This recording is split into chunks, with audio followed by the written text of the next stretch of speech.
Yeah, so Hans, one of the big challenges that we have here right now is using third-party apps like Uber Eats, and they're taking about 30% of our revenues, not profits, but revenues.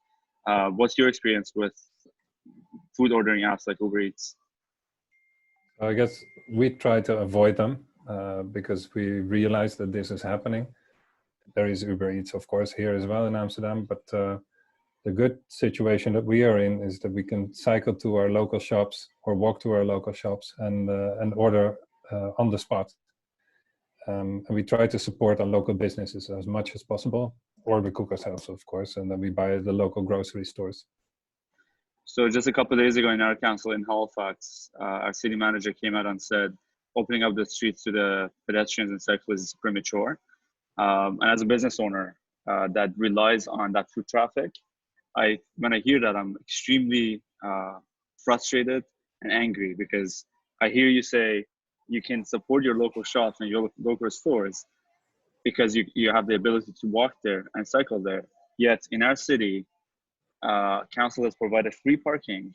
So our streets are littered with free parking right now, and cars are all everywhere, and there is no foot traffic to be seen. And our business is hurting because of that. So, no, I think if there's one thing we're learning, and we're learning internationally right now, is how super important it is to have the right amenities in your own neighborhood, to have the right networks in your own neighborhood, and to be able to rely on your own neighborhood within walking and cycling distance. So what I see the majority of the cities doing now is to really reinvent their mobility ideas, at least for now, and shift much more to pedestrians and cycling, create more space for them if they don't have it. But even here in Amsterdam, a city that has been known for having a lot of space for pedestrians and cyclists, they're creating more space for pedestrians even and more cyclists at space. the moment. Yeah, because we need to think of super practical things like one-way traffic on the sidewalk to be able to keep the 1.5 meter distance or 2 meter distance between each other. We will have longer rows in front of the shops, so people will be standing outside and you need to be able to pass them again with the 1.5 meter distance. And also serving restaurants. Well, we have the good season coming up again. And one way for restaurants to function is to look outside, because the larger restaurants might have the space to have physical distancing within the restaurant itself, but a lot of the restaurants are way too small for that, and then still cannot make their business case. So the city council are helping them by providing them extra space outdoor in front of the restaurants to seat people. So just to recap, what you're saying is from a public health perspective, it's important to have those one-way sidewalks and cycle paths for people to be able to go one way so that there's no chances of virus being spread through cycling and pedestrians passing by too close to each other. The second point you made is about your ability and your children's ability to be able to walk and cycle to stores and support local. Whereas what we see here right now is people get into their cars, the lineups outside of Costco and Walmarts are kilometers long, whereas here in our downtown Halifax, we're littered with cars and people can't get to their own local restaurants and shops. So you're saying the second part of that is your ability to walk to your local stores.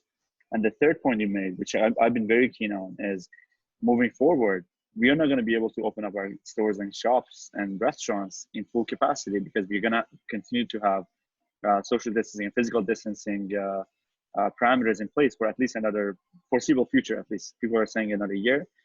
Because of that, our already marginal revenues are going to be even smaller.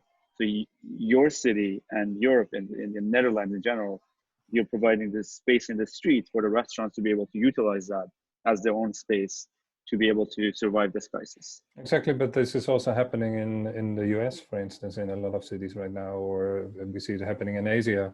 We are constant contact with the placemakers all over the world and finding out what is happening in different places. So this is not just only happening in the Netherlands right now. I think there is also a deeper idea behind this. For instance, take our city, the city I live in, Amsterdam. We were already struggling with the situation in the historic inner city because we were feeling that we don't have the proper balance anymore. That was before COVID-19. There was more and more over-tourism, crowdedness, and for instance, a changing landscape of shop owners. Because the more tourists you have, the less locals you have, and the more tourists you have, the more the shops are oriented towards those tourists. Rather than, so you get the Nutella shops everywhere, you get the souvenir shops everywhere. And there's nothing wrong with one or two Nutella or souvenir shops, but there is something wrong if a street is for 90% composed of these type shops, because then the locals have nowhere to go anymore. So already we were discussing this in this city and in many other cities. I think right now we have a historic opportunity and a historic threat at the same time. If we do something, if we build a strategy as a city, we can use this moment, this crisis offers an opportunity to come out with a better balance. Because right now we can see what the beauty and the qualities of our inner cities are like, and how important it is to for the city to be supported by locals mostly. Because, for instance, the inner city of Amsterdam used to be the most crowded part of Amsterdam. Now it's the most silent part of Amsterdam, because the locals keep avoiding it. There's nothing in it for them. Right. So you're seeing that the areas that were heavily tourist-based are emptied out, whereas the areas that the locals were going to often, as it was, they'll continue to thrive. Yeah, I think right now the neighborhoods are more used by the Amsterdammers than the inner city is. Whereas there's still a lot of people living in the inner city, the historic inner city. And this is happening in a lot of other cities as well, right? So the big threat right now is that what gives the couleur locale, what gives the local identity, what distinguishes you as a city from other cities is not the big chains. It's the local mom and dad stores and the local restaurants and the food culture and etc. What is happening in a crisis is those are the first to fall over if you don't support them. And then the investors with the deepest pockets are the ones coming out as winners. They see a crisis as an opportunity for buying buying their way into affordable property. So if you don't do anything, you will probably come out as a city much worse, because you will only have the big chains after this situation if you don't do anything. So there is both a historic opportunity right now, but there is also a historic threat. So I think city government should be super aware of this.